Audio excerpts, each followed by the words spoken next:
This is Metroland Cultures. Oh, we've just started recording.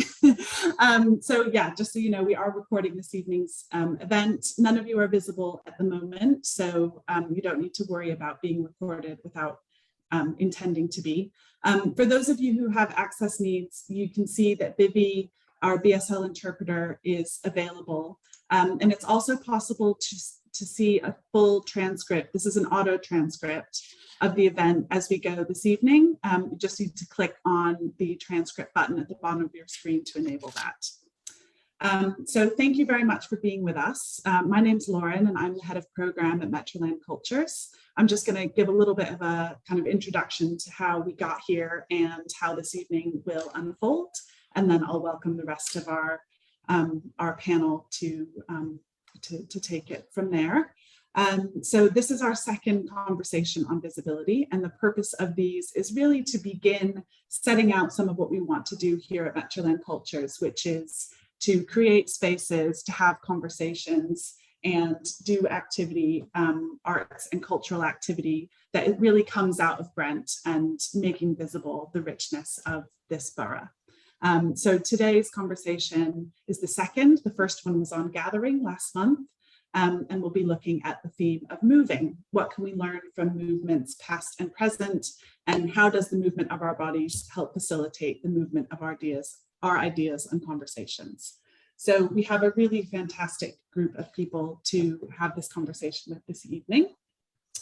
So the structure of the session will be that following this brief introduction, Lucy will say a few words, Lucy Suggate will say a few words to frame our conversation today. And then each of the five panelists will say a little bit from their perspective, introduce themselves and say a little bit from their perspective about how they come to this conversation. And then Lucy will facilitate the conversation amongst all of the panelists. I might jump in a little bit here and there as well. And then there'll be an opportunity for everyone present to introduce their own questions and comments into the room. So I'll reiterate this when we get to that point, but the way of doing that is to either type a question into the Q&A, or if you say in the chat that you would like to ask a question out loud, then we'll make you visible briefly and you can do it that way. If you need interpretation, BSL interpretation to do that, you're very welcome to ask for that. And Vivi, our interpreter, will help with that as well. The next order of business before we jump in is to introduce the community space guidelines. So my colleague Eliel is here to hold the space with these guidelines in mind, and we'll introduce these briefly. Hi, everyone. Thanks, Lauren. My name is Eliel, and as Lauren mentioned, I'll be helping to facilitate the safe space guidelines for our discussion today. And I will read these now for everyone to be aware of them, and I will also pop them in the chat for reference throughout the discussion. If you have any concerns or any questions, please feel free to just reach me via the chat or the Q&A function. Number one. Ableism, homophobia, racism, sexism, transphobia, or prejudice based on ability, asylum status, class, ethnicity, gender presentation, nationality, or religion is not welcome here. Number two, respect everyone's identity and background, including pronouns and names. Do not assume anyone's gender identity, sexual preference, survivor status, economic or immigration status, background, health, etc. Number three, respect everyone's physical and emotional boundaries. Check in before discussing topics that may be triggering, for example, sexual abuse, racism, physical violence, or encounters with police. Number four, respect that there are varying opinions, beliefs, experiences, and privileges, as well as different ways of learning and interacting. Collectively, we recognize the power dynamics that exist here. Be aware of the space you take up, your assumptions and prejudices, and allow space for all voices to participate. Number five, be responsible for your own actions and the language you use. Be aware that your actions and language have an effect on others, despite what your intentions may be. Number six, take collective and individual responsibility for creating a safer space for everyone. And number seven, work together to foster a spirit of mutual respect listen to the wisdom everyone has to share. I'll pop those in the chat, as I said, and if there are any concerns or questions, any point throughout the discussion, I'm here and able to provide assistance. Enjoy the discussion.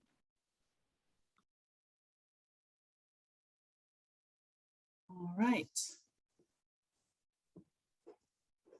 Thank you, Eliel. So I just want to make sure that I and my colleagues are all visible before we continue. All right, there we go. Excellent. So if you have any questions or concerns relevant to the Safer Space guidelines that Eliel just mentioned, feel free to put a message in the chat. Those will only go to the panelists and the hosts, and we can immediately address those for you. So thanks very much. All right, so we will get into the meat of the conversation now, and I will hand over to the wonderful Lucy Suggate. Thanks, Lauren. Thanks for the invitation to be here tonight. I can feel everybody's presence, which is wonderful. So my name is Lucy Suggate. I use pronouns she, her. I am an independent dance artist and choreographer. I'm dialing in from Edinburgh, or Leith, just outside Edinburgh. So geographically, I'm on the away from Brent and the capital. I'm in a different capital. And so, yeah, I've had many conversations with Lauren around movement. So I'm assuming that's why the invitation was handed out tonight to come and bring some thoughts and questions and threads to help facilitate this conversation. I suppose my approach has been, I suppose, to try and apply some of my research, some of the movement research that I've been working with. And part of that is around the transformative properties of movement, the ability that movement has to support change, to encourage cooperation, to develop deep awareness and attention within our bodies and ourselves and our communities, and the multiple connections that movement can provide us. The knowing and the sensing and the feeling, the healing power of movement as an individual, but also witnessing it in other people.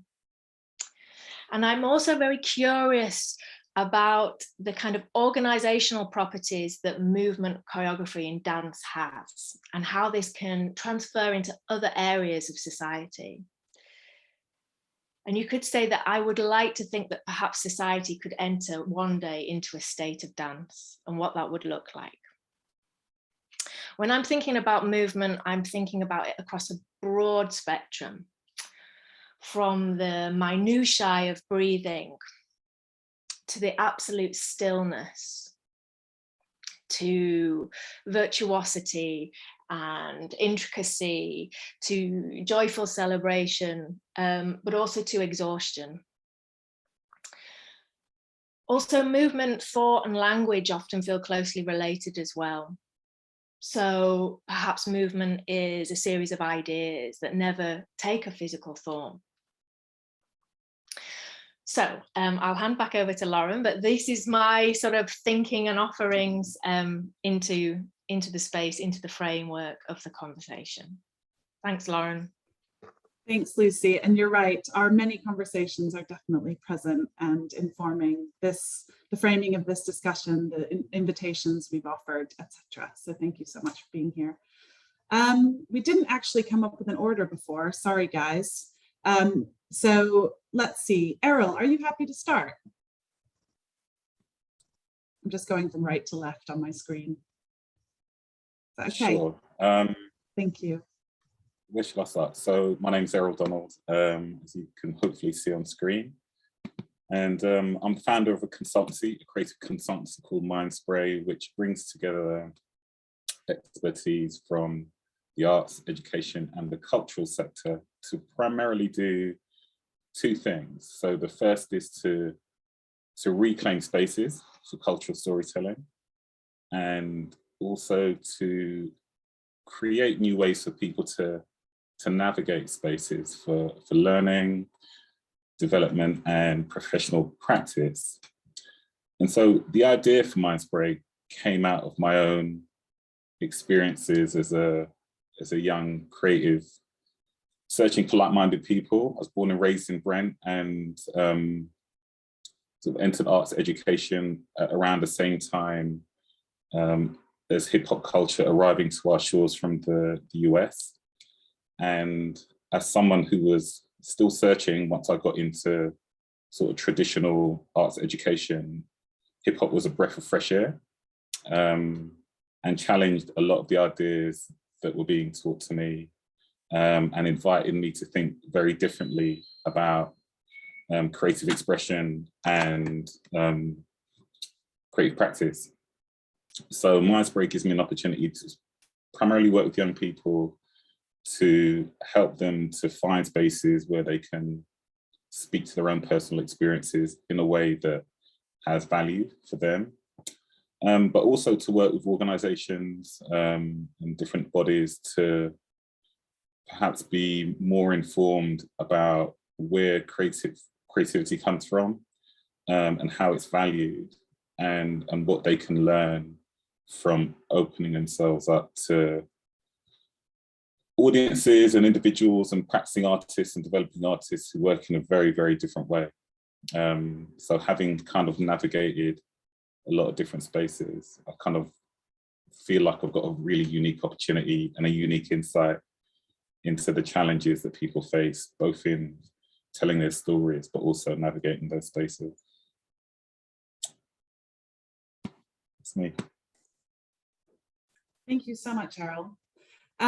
Just a quick question for you. Just you mentioned that hip hop was a real breath of fresh air.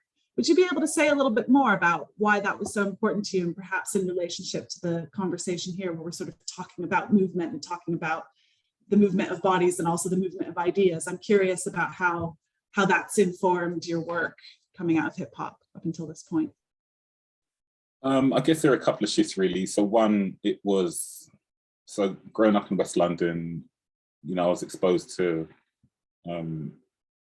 sound system culture and the carnival experience, particularly sort of being born in Kensal Rise.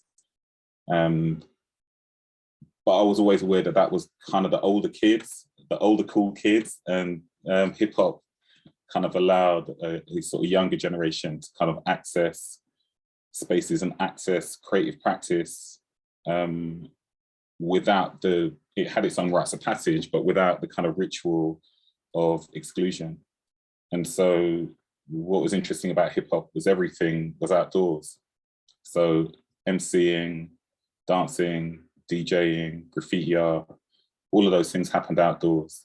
And that's a massive transition because there's something very performative about all of those areas of all those disciplines within hip hop culture. And so for me, it really invited me to look at the value of what can be made accessible to you and the impact that it can have on you if it's in a space that you curate for yourself, and that you don't need to seek permission for. So yeah, hip hop kind of changed the game for me. Understatement. Thank you, Errol. You're an understated guy. Thank you so much for that. Yeah. I'm going to move over to Rhys and Waddah from FUBUNATION to pick up that. I suppose your work has also been influenced by quite a lot of this as well. So maybe that's a good place to hand over to you guys and hear a bit from you. Yeah, hi, I'm Rhys. I'm Rhys. I'm Waddah. This is Rhys, and we are FUBUNATION. Forgive me, it's been a taxing day. Yeah, we run a dance organization called FUBUNATION, which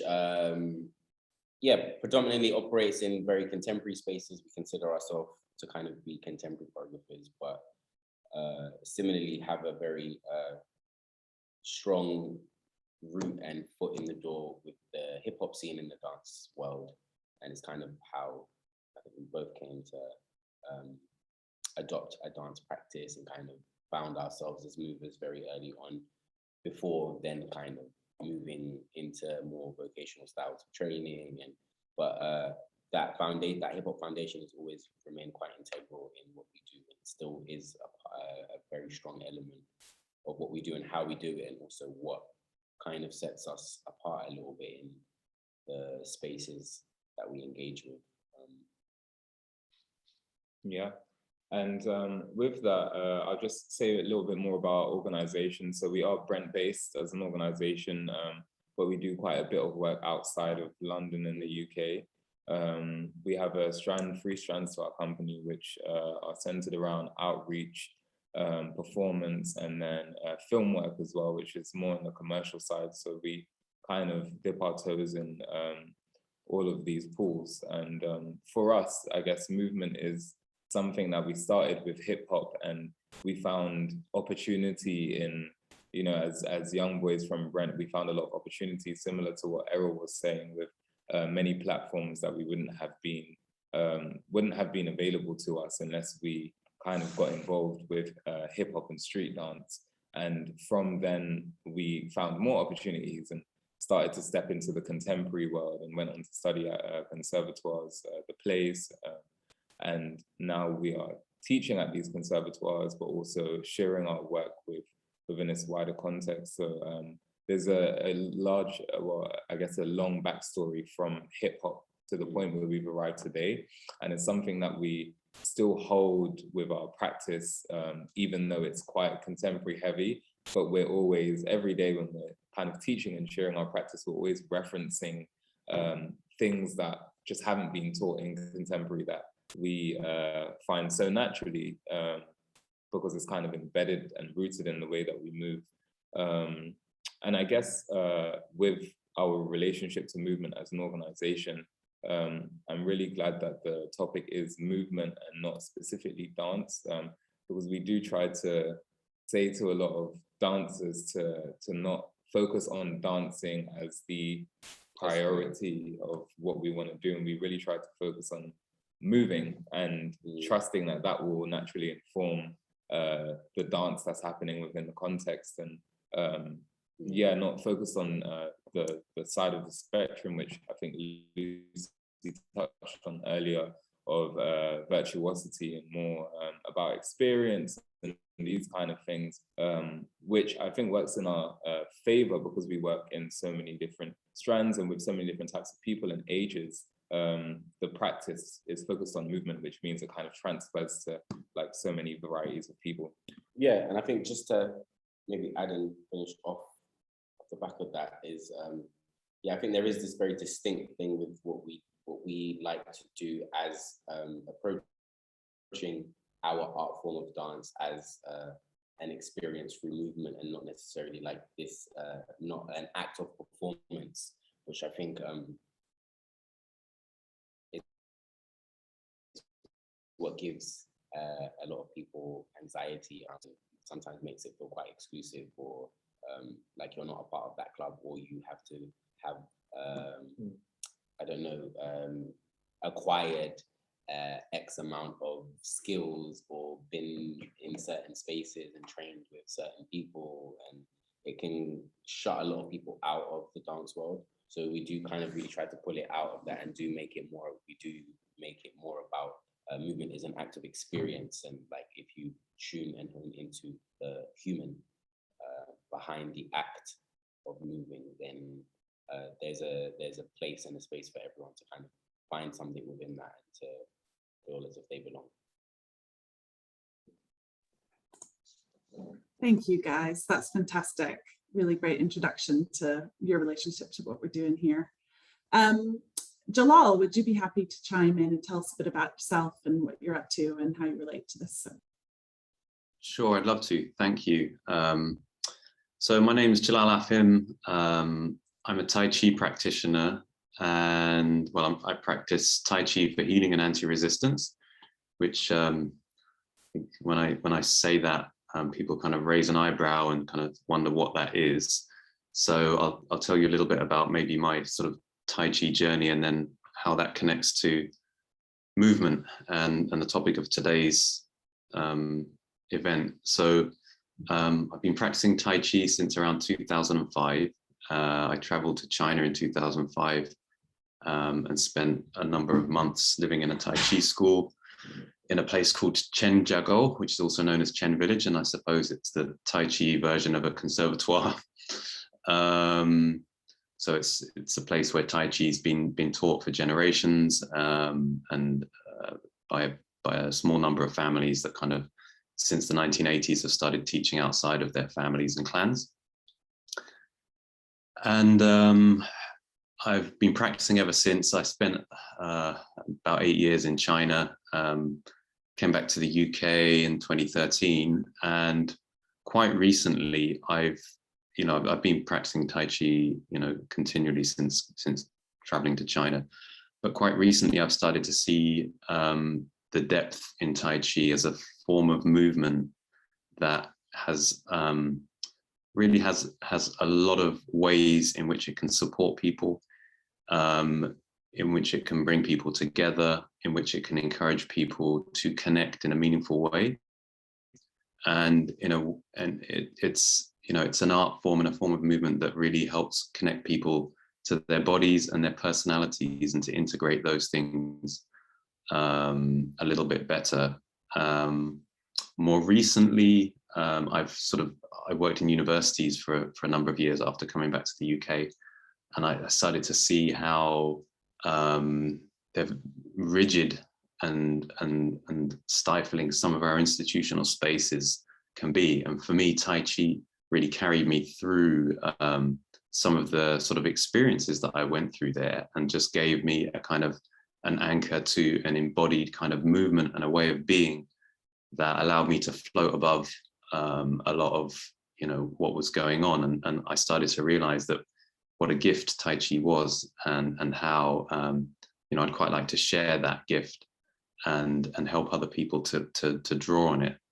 And I've since then I've been exploring Tai Chi and recognizing its depth as a very old practice, a spiritual tradition, as well as a tradition of movement, as well as a martial tradition. So it's a very multifaceted art, which I think for a lot of people, that multifaceted nature of Tai Chi isn't apparent. And it's seen as being sort of a little bit new age, and maybe like a kind of, a version of yoga. And so I've just really enjoyed bringing it to our community in Healing Justice London as an indigenous technology, which supports people through life experience, and which helps people to connect to themselves, to other people. So that's something that I've been working with Healing Justice London to do, and they're a great platform, and they're a great sort of community of practice that allow me to bring that to others. Thank you, Jalal. Sounds like all of you in different ways are kind of thinking about how to resource self and others. And each of your practices in different ways do that, whether that's through Tai Chi, through the kind of complex of movement that you guys do at FUBUNATION, and through the kind of facilitation work that you do, Errol. And I think in the context of Metroland, we're sort of trying to think about, how is Metroland Cultures a resource where people can kind of see the arts as a place that allows things to happen that might not happen otherwise. So that feels like a really great place to kind of move into a space of conversation based on some of the prompts that Lucy had brought forward. Lucy, are you happy to kind of take it from there? Yes, I am. Just a couple of threads that are just emerging, or tentacles, as I like to call them. So this notion of trusting movement. In movement, we trust. I just really love that sentiment. And what would happen if institutions trusted movers, or moving, or movement? What would happen? What would be the result of that? And this idea of again, creativity translating into institutional practices, that institutions understanding the benefit of a creative mindset and practice. And so maybe, Jalal, I'll just come to you. You brought up this notion of the rigidity, the stifling of an institutional presence often, and how the body encounters that. And I'm curious about if, I mean, I don't know whether this is the right way round, whether I've got it the right way round, but I wonder if, you know, we could build institutions on principles of movement, on principles of practices such as Tai Chi, and what that would look like, or whether that's slightly the wrong way to think about it. Do we need to just completely rebuild our organizational sensibility? I'm just wondering, from your practice position and encountering the institution, what, yeah, is there a way in which they can weave together, or do we need to really, in a way, start to just completely dismantle and build again? And where do we build from? If we're building from the body, if we're building from movement, what could that look like? Sure. Funnily enough, I was in a panel event earlier today, attended by a number of like vice presidents and vice provosts and presidents of 4 London universities. And then we were talking about racism in our universities and systemic inequality in our universities. And what kept coming up was how so many people within our universities want to make a change, but it's so difficult to change them because they're rigid. And so a lot of our institutions, I think universities, schools, healthcare, these are rigid structures that don't respond, that don't move, and that freeze people and put people into kind of boxes and pigeonholes against their own benefit, right? And I'm not sure that I think, you know, the answer is to build new institutions that somehow don't have those qualities, because I think that there is part of the nature of an institution, right, is that it solidifies something. And certainly in the English language, when we think about institutions, I think there are lots of associations of like terms of reference, structure, decision-making processes. And you know, Tai Chi, if I use Tai Chi as a way of looking at this, you know, Tai Chi is already kind of an institution. It's a way of being and doing. So it doesn't, I don't think we need to like create an institution that embodies it necessarily. It has its own principles. It can live and breathe without needing a structure. I think I don't know what the answer is of what we should build to replace what we have now, but I think that the steps that we need to take are about recognizing the potential and the power that movement has to help us to navigate what exists, because that's what is in front of us. People's day-to-day is hard, and you know, it's causing pain and it's causing ill health. So movement is a way that we can remedy and some of the harm that's been done, and help people to heal and help people to be their full selves, and to, you know, what's the word that I'm looking for, to to express their selves fully. And I think that's enough. For me, it's more about sort of working out how we can connect to each other as practitioners and see the full potential in what we do, and move beyond some of the like categories and preconceptions and restrictions that get placed upon what we do. And I think that that's what art is about. Yeah, I just, when you said navigate, I just really had a strong sense of movement being the navigational tool that really sort of supports us to move through these really complex and difficult environments that we're facing. And so, Errol, I'm wondering again, in your introduction, you used the term navigation as well, and using hip hop to help you navigate through sort of arts education, and how you're applying or introducing creativity to organizational structures. And again, I'm wondering if there's an example of when you've seen an organization open up when they've embraced creativity, when they've embraced artist-led practices, when they've embraced performances. I'm just wondering if you can give examples, anything, or strategies and approaches that you've seen yeah, really in a way maybe soften this rigidity or give flexibility to it, because I think we all understand that some structure is useful, but that it's about the structure also cradling, so that there's a supportive structure as opposed to something that that is oppressive or dominant. I can't give examples of organizations that have, you know, taken on the challenge of embracing something new or alternative wholesale.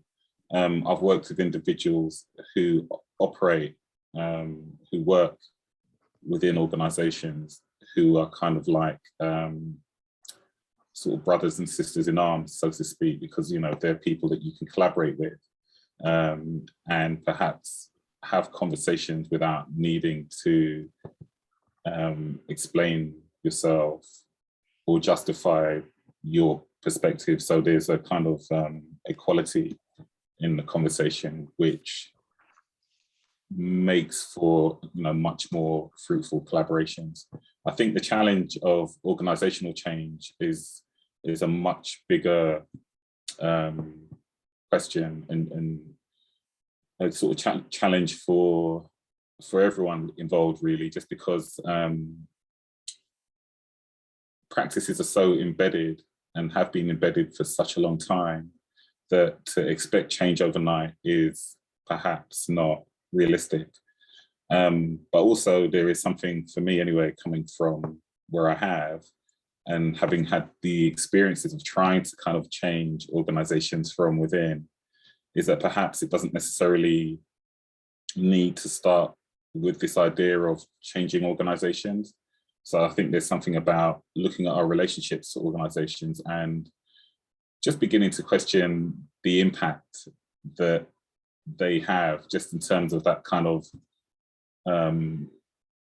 sort of immovable monolith that sits on the landscape, which is kind of impenetrable and imposing. And for me, there is something, particularly when I work with young people who are trying to navigate their way through education and into employment, is to kind of somehow demystify what institutions stand for and how they value you. And I think if we're talking about movement and someone's physical agency, I think there is something around just reminding people that, you know, before they can think about something, they kind of have to believe it, and they have to begin to just question their beliefs. And so if we're looking at organizational change, some of those beliefs are hard-coded and they frame the way in which the work is valued and in which the individual is valued. So in terms of fruitful collaborations, I think there's just something about getting different people together. That's what I loved about hip hop. It brought people from, you know, different backgrounds, different cultures, and different kind of personal experiences and points along that trajectory of identity formation to produce stuff which was incredible. And a lot of it came out of uncomfortable conversations and creative challenge and a lot of risk taking. But, you know, in that sort of combustible space, there are things which have changed, certainly changed the landscape of youth culture forever, but that has also now started to creep into the, well, not even creep into the mainstream, kind of dominates the mainstream. So I'm always mindful that, you know, my experience is not necessarily the experiences of, you know, my son or my grandchildren, but there is something to just pause and just really reflect on our relationship to institutions and what we're seeking from them and what we can actually reclaim for ourselves, such that we're not kind of withheld by any kind of restrictive ideas about our own agency or about seeking permission to, you know, live out your creative dreams, or just to find the level of peace which you may feel might come from a kind of slightly more fruitful relationship with an institution, but actually that's something that you can do independent of the institution. I also think there's something around that question which needs to come from a level of reflection from institutions, from within institutions themselves. It's not really for me to answer some of these questions around visibility and accessibility and acknowledgement. And actually those are kind of critical questions that institutions should be taking on. Thank you. Just that image of combustible space was just, again, I don't know, I was reminded of, yeah, the potential of that, and perhaps the fact that within, yeah, how institutions in a way sort of, yeah, they dampen, they sort of kind of have this dampening effect, and that actually perhaps what I've also expected is I've expected organizations to have a consciousness, and actually it would appear that the institution struggles with that as a collective thing. It struggles to have a kind of consciousness and be able to respond, whereas individuals, you can have the conversations. The individuals are much more independent individuals are much more able to collaborate in that way and create a much more dynamic setting.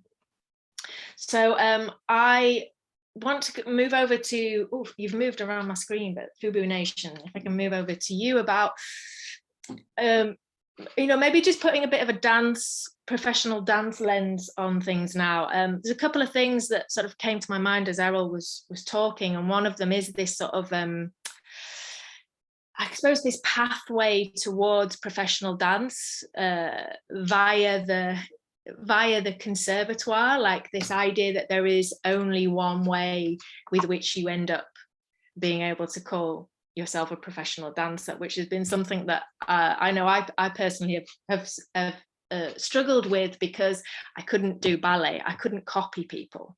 So I was, I was always struggling with that validation, from that institutional validation, because I couldn't perform the way they wanted me to. So there was always this discord.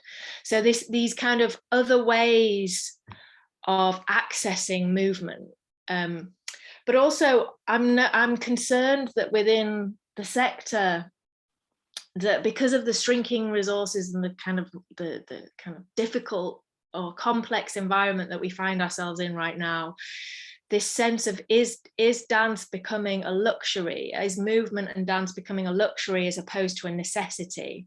And is it a necessity? And how do we maintain that prioritizing movement?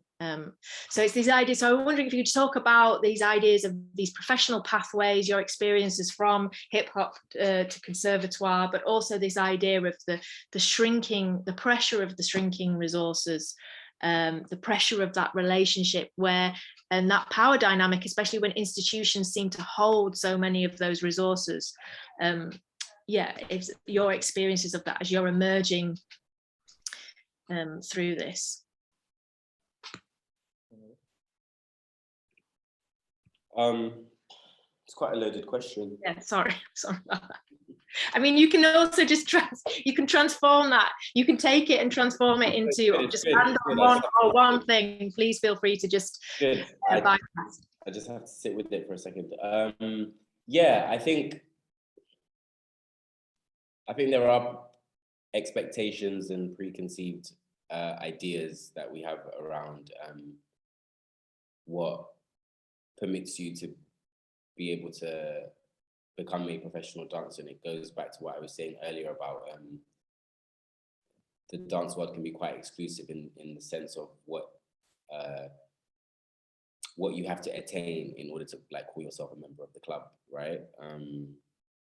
Where you trained, and these are also very surface level questions that are kind of always thrown at you first. And unfortunately, I've been guilty of it myself. If you put down where you train, then they'll take a second look because everyone knows that place. And there's this idea of I think there's a side to the dance world, especially in the contemporary space and the ballet space, and that is quite elitist. And it was interesting you asking about if it's is dance becoming a luxury or is it a necessity? And I think in some of those spaces, it's definitely luxury in the sense of, yes, they do hold all the resources, and it's like, you have to, it's almost codified, their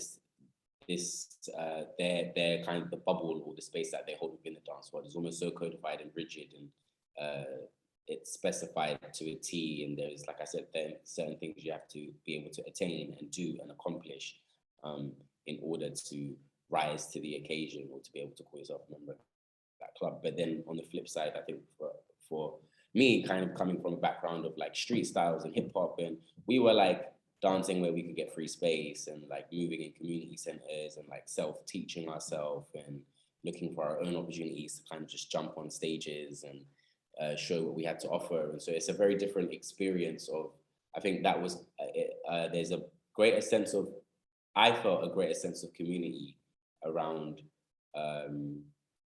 the kind of work that I was doing when I was training in hip hop, and was kind of surrounded by that crowd, and then kind of going to a vocational school later.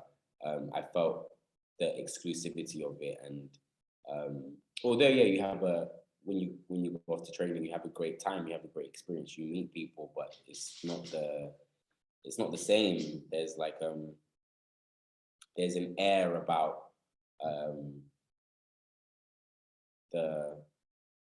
I guess the rule of order that kind of gives you access to these places in the first place. You know, like the application form is long-winded, and the audition and the process of training in itself, I think in dance in general, can very much be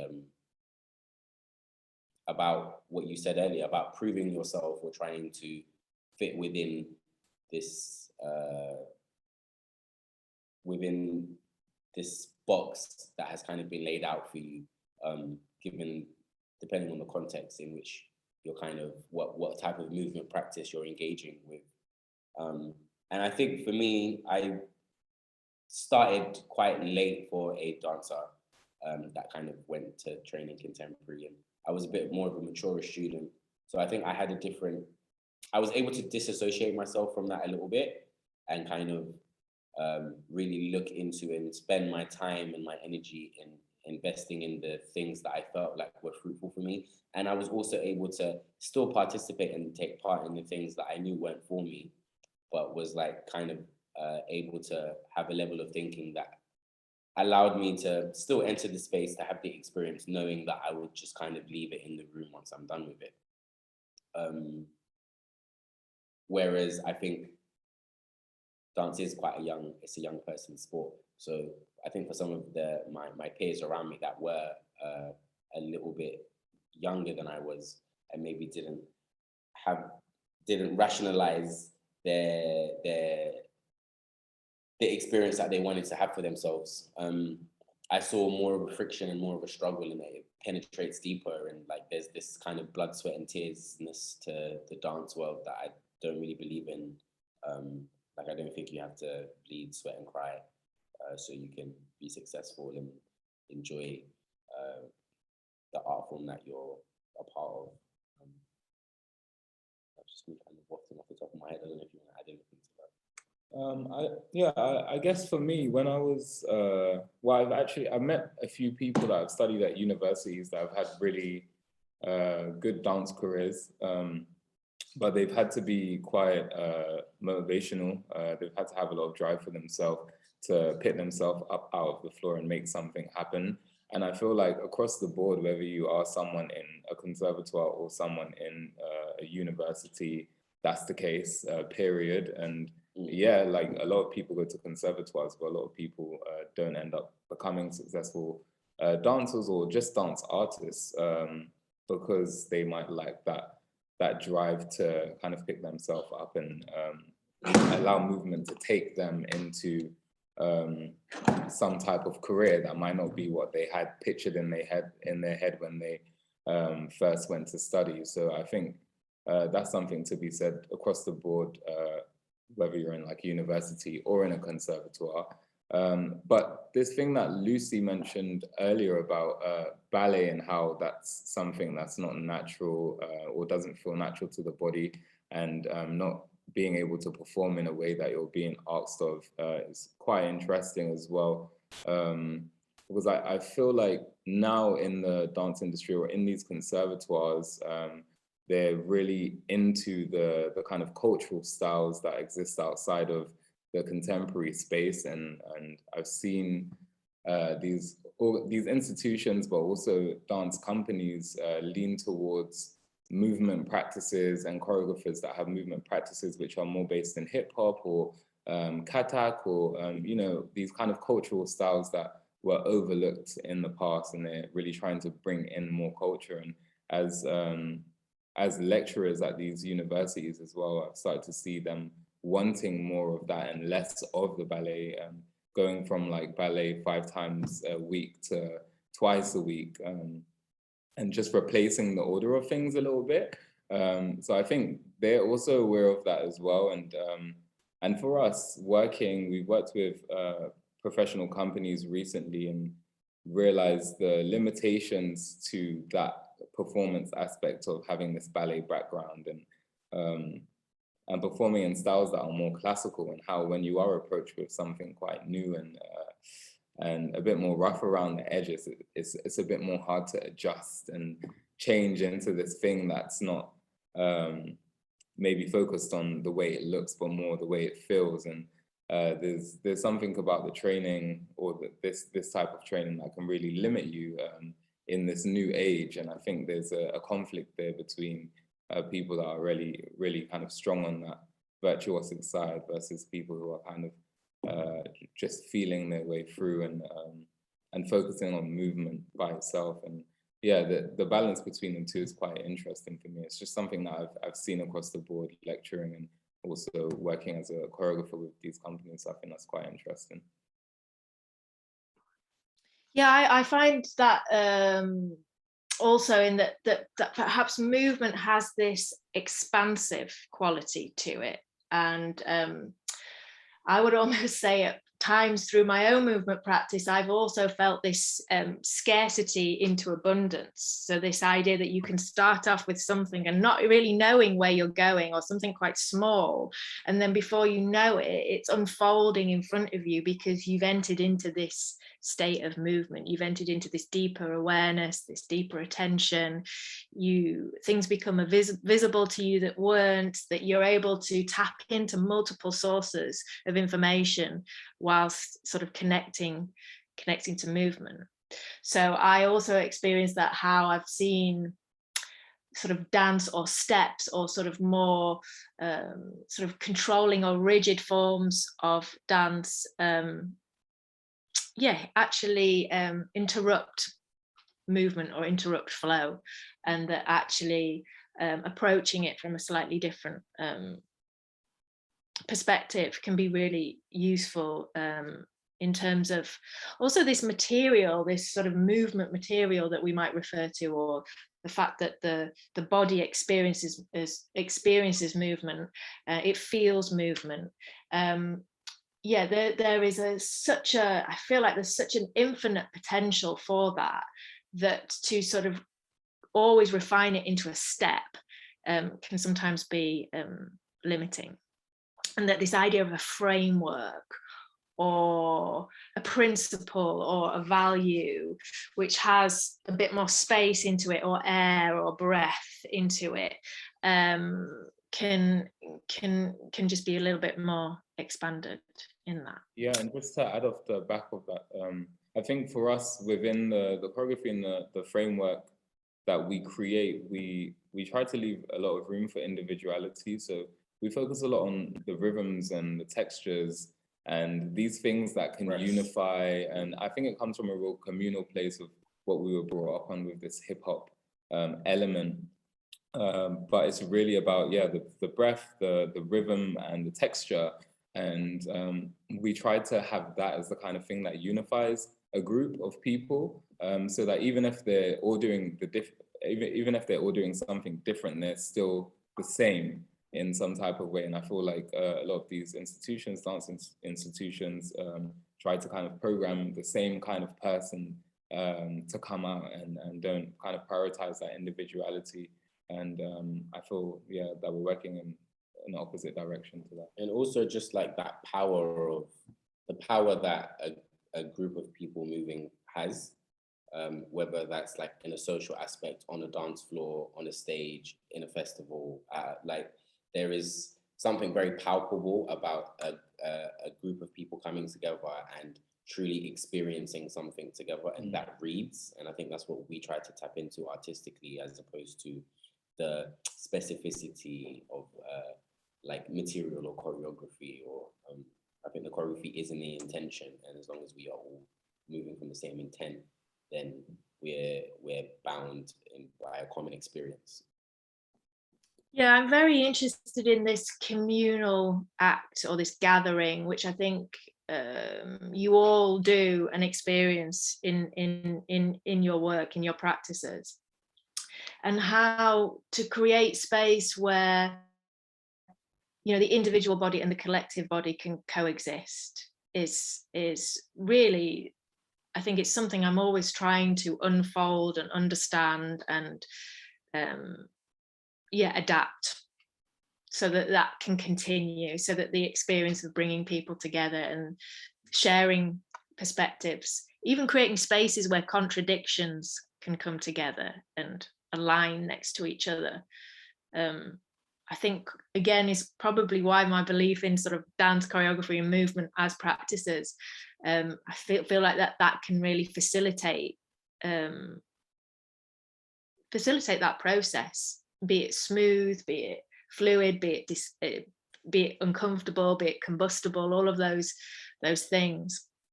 Lauren, I'm super aware of time. Are we ready to? Oh, is Lauren still there? Hi, Lauren. How are we doing for time?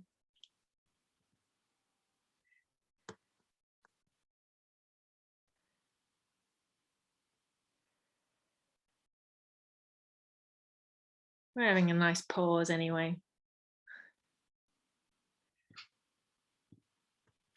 We seem to have maybe lost. Oh, okay, so we're having some tech difficulty. Just whilst we resolve that, are there any thoughts, threads, questions you want to ask each other across the Zoom space, or anything you want to know more about?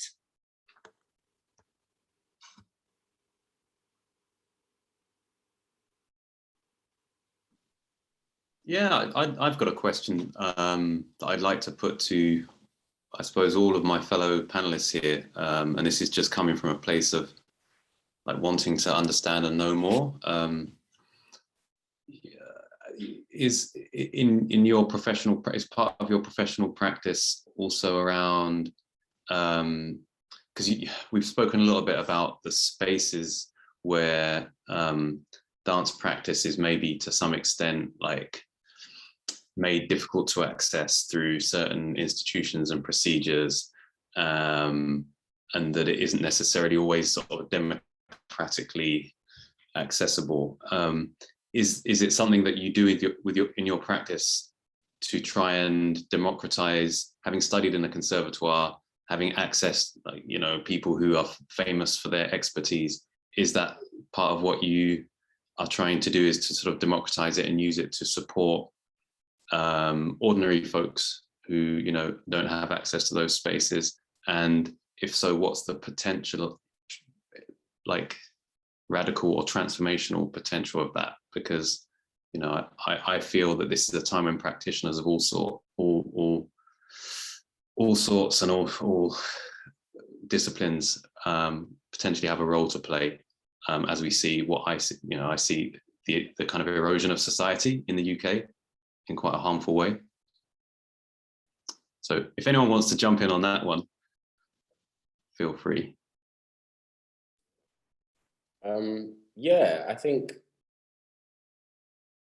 for us, there is definitely an interest in engaging with movement or dance as a practice beyond, like I said, like those who have like access to the club. And I think through our through one of the free strands we spoke about earlier, which is the outreach strand of our company, that is a big part of what we try to do, is to try and not just engage people who are trying to be professional dancers, but people who just want to move or want to have that experience of movement, and being able to facilitate a space for them also.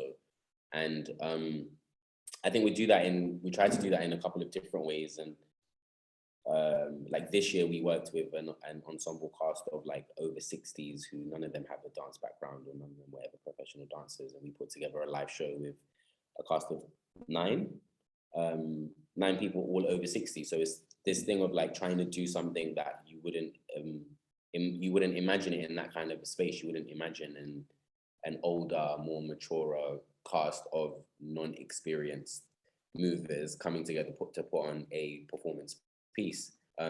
We also launched the first of what will become an annual dance festival that we run for a week, and it provides, again, free workshops to across 5 days from 5 different practitioners in 5 different styles, and it offers it to everyone from amateurs to beginners, just people who might be interested, all the way up to professional dancers. And that was an interesting experience because it was an opportunity that we found where we can kind of bridge the gap between non-professionals and professionals, and have them kind of access the same kind of thing in the same space, and just pull slightly different experiences from it. And I think because of the nature of the diversity of the program that we were trying to offer, it meant that even professional dancers walking into the space being faced with maybe something that they're not so well versed in puts them in that same space as an amateur or a beginner, and then they have to find their feet again, and then it creates a commonality amongst everyone.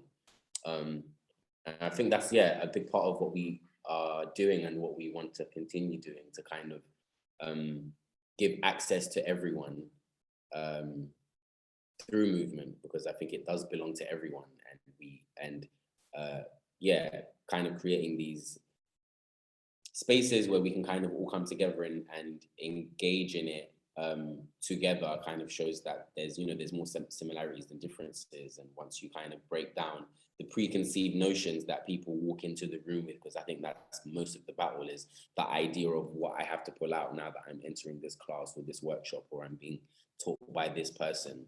There's an idea that we develop in our mind of what that has to look like. And as soon as you break down those barriers and allow people to feel comfortable in an uncomfortable setting, then you find the true richness of the experience, which isn't accomplishing whatever that may be to you, which isn't getting it right. It's the act of trying, the act of effort, right? And the enjoyment and the pleasure in that, not nailing it, The reason that I ask is that, like, we live in a colonial country, right? And one of my heritages uses dance in the form of ganawa as a means of processing grief, through dance and music collectively. And it's something that that's an institution that is, probably dying out. It still happens to some extent, but not as much as it used to. And I think that a lot of these traditions where dance and movement are used almost therapeutically, or to fulfill functions that currently we are seeing aren't necessarily present here. And I think that recognizing the erasure of those uses of movement is something that, for me as a practitioner, I'm really attuned to, and I'm trying to learn more about, and I'm trying to sort of work against that erasure. Even with Tai Chi, to some extent we can say Tai Chi's been a bit colonized, in that it's probably quite a sort of white middle class pursuit not completely, but for the most part in this country. And and it's been reduced to kind of a little bit of well-being after work for white collar workers, but actually it has a depth which is an old tradition of wisdom and a spiritual tradition, because Tai Chi is rooted in Taoism. So I'm just interested to talk to practitioners about how they're using movement and music and dance to, you know, to fulfill these functions that are ancient and that are heritage functions for a lot of us, but that have been erased by colonialism. So that's why I asked. Maybe I can just jump in on that. Just it's something that I suppose through movement, or through having a movement practice, that was very much based on, I suppose, trying to enter into really deep states of thought and movement and being, actually, sort of not following any code, sort of did feel that actually what I was doing was a type of spirit labor, be it all sort of like Western, you know, again, from a sort of a particular perspective, but that it was in some way trying to connect back or circumvent the, you know, the last 400 years of colonialism, capitalism, patriarchy, and somehow go back deep into a kind of very sort of spiritual connection that is being lost or is being severed, and try and reconnect to that. And it's interesting when you said anti-resistance, like it feels like a lot of the time that to even sort of dance or to move in a way that is truly serving your own bodily sensations and senses, your deep senses, feels like an act of resistance, feels like an act of defiance, a small one, be it. And interesting, during the pandemic, you know, when people weren't able to access spaces, the actual rug, so the space of a rug, be it even if it's a kind of grotty IKEA rug, has become perhaps a site where transformation and deep thinking and deep movement can take place. And so almost actually a lot of independent dance artists are reconnecting back to small domestic spaces as places where perhaps this deep inquiry into moving, thinking and being, and how we heal, how we resolve, how we reconnect to the world is happening. And it's something about that space that's quite interesting, because I don't, a lot of the time I can access, you know, again, this idea of duration can perhaps come in a little bit easier. I don't have to be in an organization at this time, and I'm not allocated. Like the other day I was thinking, why are classes an hour long? Why are they an hour and a half? Why aren't they 4 hours? Why aren't they 4 and 5 hours? And again, it's this constant rubbing up against productivity and all of those systems, but this idea of trying to agitate. I get a sense that everybody's sort of in some sort of agitate, where we're all trying to agitate something as a way of unlocking potential or finding new ways. I wonder if it's a good moment to invite others who are present with us to either let us know what they'd like to hear any more about, ask any questions to the panel, or make any comments. You can do that by typing directly into the Q&A, or if you raise your hand, then we'll make you briefly visible and you can speak whatever you'd like to say. And also we can interpret that with BSL if you like. So if anyone's got anything, please do jump in, and we'll just have a moment's pause to allow anyone who might want to type to do so.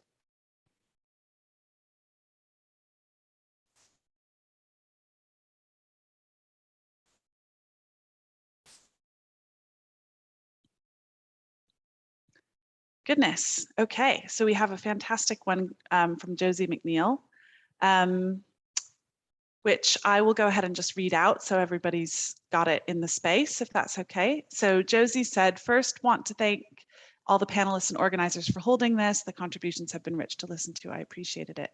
In my own practice, I'm trying to work through challenges related to class, disability, and sickness, and thinking about movement in relation to social, emotional, and physical immobility. I feel that there's a restricted vocabulary of movement available to those who occupy marginalized positions, which makes participating, being seen in all spheres of life more complicated, or increasingly places emphasis on interdependency. At the beginning, Lucy talked about movement of breath and stillness and exhaustion. I just wondered if the panel could speak to what an empowered vocabulary of immobility could look like, how to navigate a body that can't accommodate desires for some forms of movement. I don't know if it gets to what I really want to ask, but it's good as my sleepy brain will allow for one night. Thank you, Josie. Errol, we've not heard from you in a little while. I wonder if you've got any thoughts, since your practice, isn't necessarily just about movement, but also about the movement of thought. Whether you've got any responses to what Josie said, or if anyone else wants to jump in, please do. I'm not sure if this actually answers the question, but in much of the work that I do, I'm speaking with students who are along that career trajectory and have found that perhaps it's the wrong space for them, or that they aren't being supported in a way that they are either seen or heard. And what that then does is make them deeply unhappy, and in terms, added to all the other tensions around peer pressure, academic pressure, and perhaps often cultural pressure, that brings on illness.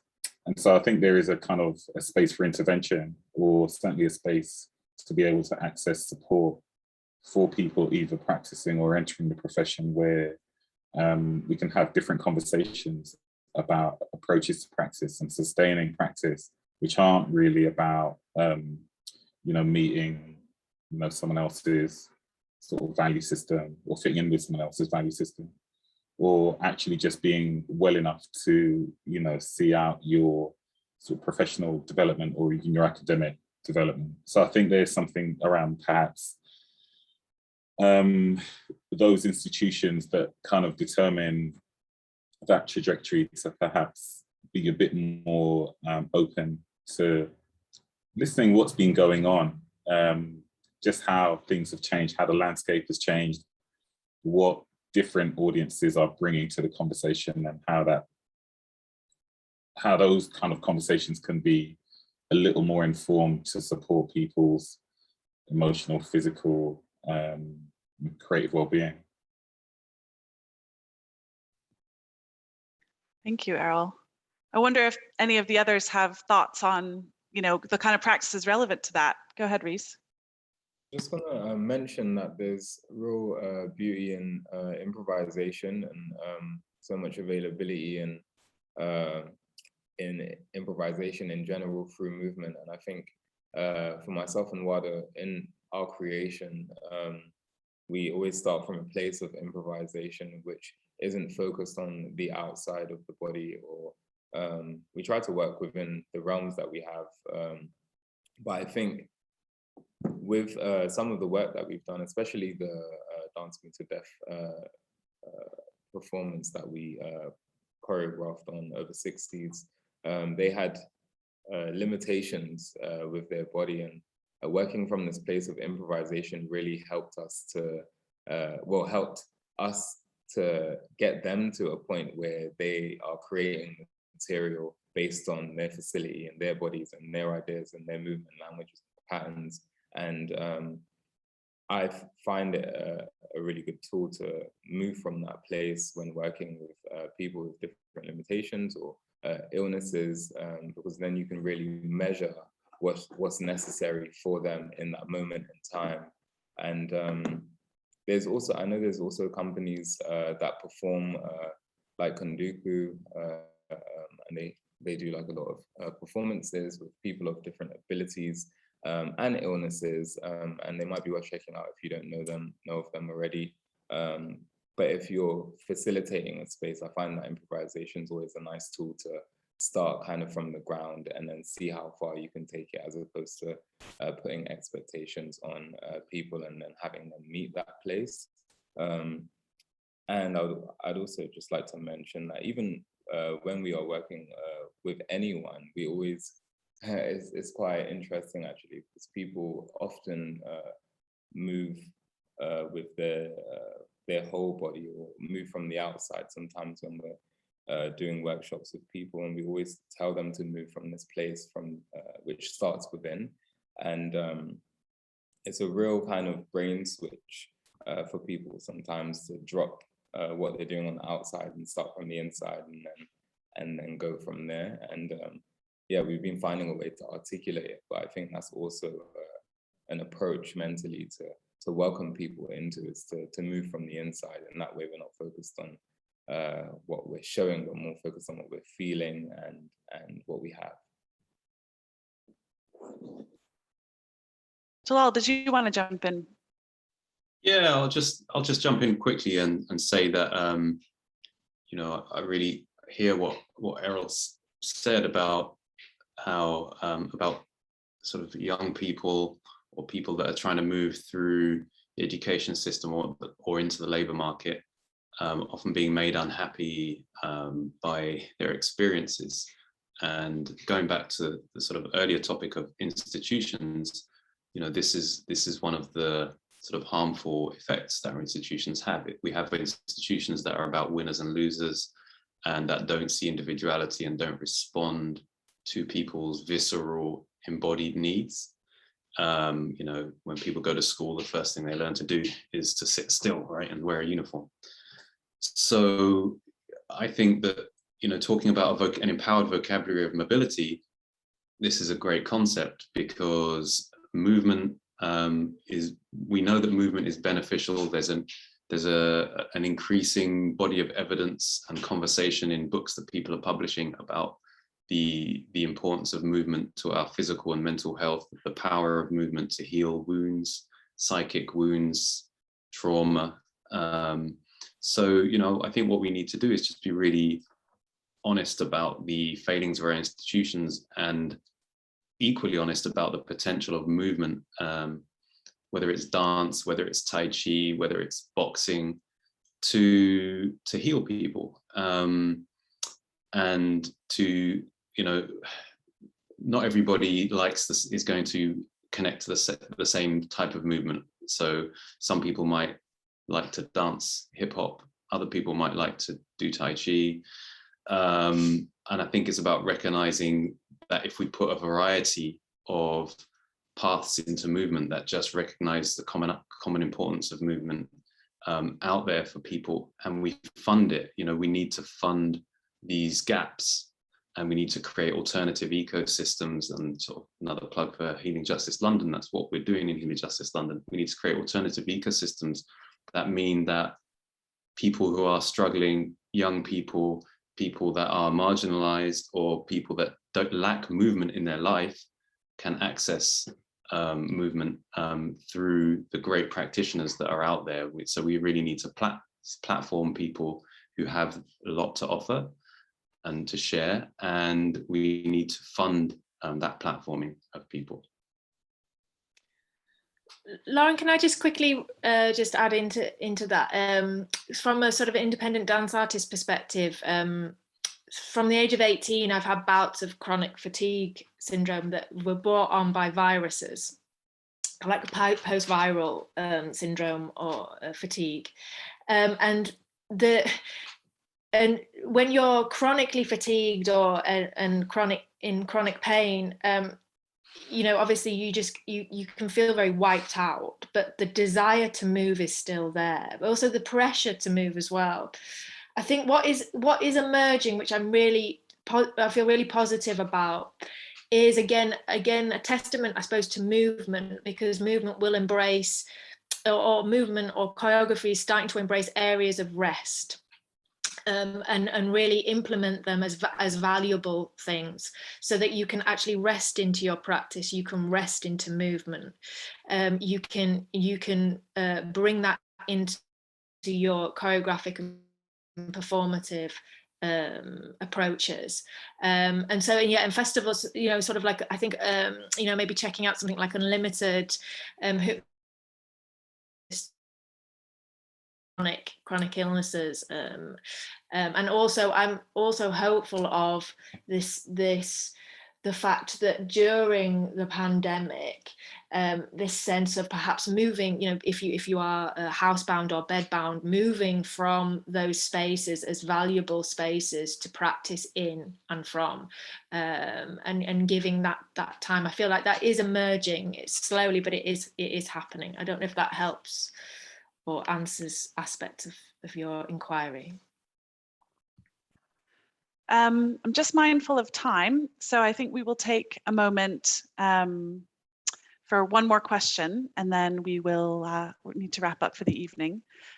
So Sienna has asked, as an artist in the conservatory realm, I'm very curious on the thoughts of how we can bring in these ritualistic relations, such as movement, to heal, reconnect, and resolve, used within our rigid university setting and system, as well as how this connects to the idea of trying to agitate the system and create space for ourselves within these more academic conservatory spaces, find the roots of dance, and any thoughts or recommendations around all of this.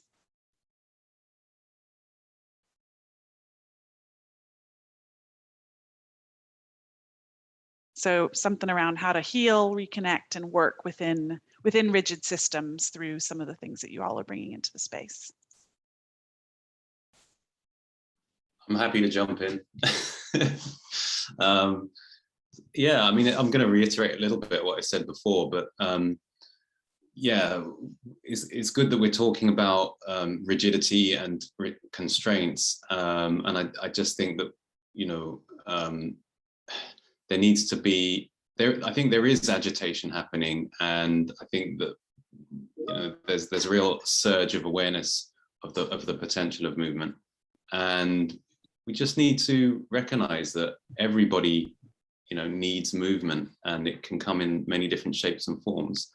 But unless people are educated to the potential of movement, because I spent most of my life having no idea and thinking that, you know, movement was just something you did in your spare time, and I'd never really questioned why. But it's only now really that I see how vital it is to the human experience and its power as a healing tool, as a tool of creativity, as something that can liberate our creativity and just help us to live fully in a kind of holistic way. We have to recognize that as a society, and we don't at the moment. And that, if recognizing it as a society, means that people that have something to offer, that are teachers, that are masters, that are, I don't know, practitioners who've, you know, reached a level where they can share and bring others on, that needs to be recognized, because those people need to have a livelihood. So, you know, at the moment I feel that, I mean, at the moment I feel that there is a lot of, you know, fencing off and protecting of the funding around certain forms of movement, and a kind of, you know, people that earn livings out of it. You know, it's not necessarily always the most accessible form of movement that they're teaching, or that they came up learning. And we've talked a bit earlier about the exclusivity that is in certain areas of movement practice. So I think we need to democratize it as a society, value it and fund it, so that people can teach, can share, and not just one narrow segment of movement, the whole sort of holistic world of movement. Thank you, Jalal.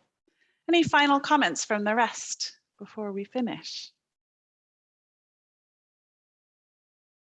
I mean, maybe just on that from the conservatoire perspective, just to reiterate, and I think FUBUNATION have spoken about this, that, you know, the use of, you know, improvisation actually is potentially something really useful, I think, in that conservatoire, in that dance setting, because it encourages autonomy, but it also, I think, allows this spillage, or again, this surge to happen. And I think if you can harness that and in a way allow the spill to happen, the improvisation will inform other areas of the structure, or build the structure, whether that's you're building a piece of choreography for an assessment, using those improvisatory techniques, I think is one way in which you can bring in a connection to your deep listening, deep sensing, deep moving. There is a great book, just maybe to end on, which is by a sociologist. I also think that dance and sociology are actually really having a really interesting relationship. And it's by a chap called Boaventura de Sousa Santos. And he talks about the end, and the title of the book is really interesting. He calls it The End of the Cognitive Empire. And he talks about the epistemologies of the South. And I think, and in that, he's referring to our own sensory knowledge, our corporal, our bodily knowledge. He's also talking about two spiritual practices, indigenous practices. So those are ancient traditions, cultural forms that we've neglected, particularly in the global North. So I think that again, a combination of moving every day, just and whatever that is, however that, what form that takes, whether that's in thought or in body, there's something that you build a resilience, and you build a practice, and you build momentum in doing it. Thank you, Lucy. Errol, did you have a final comment you wanted to make just a second ago? I wish I knew more about dance and movement, but no, I don't have anything else to add. Thank you. All right, then I think we will wrap it up there. Thank you all so much for being with us. Sorry, did you guys have something you wanted to say? My apologies, Rhys and Waddah, to finish. You're all good. Okay, fantastic. We will just wrap it up there. Thank you all so much for being with us. It's been an absolute privilege to be with Lucy, Errol, Rhys, Waddah, Jalal, and Vivi, who's worked very, very hard as an interpreter. So thank you so much for that. And to all of you for joining us. We will make a recording of this conversation available soon. So if you want to revisit anything that came up today, you're very welcome to do so. And look out for future conversations as part of this series and other aspects of our program this autumn over the coming weeks and months. Huge thanks and have a really good night. Thank you. Thanks, Lucy. Thank you, thanks, guys. Lauren. Thanks, everybody. Thanks, panel. Have a good night. You take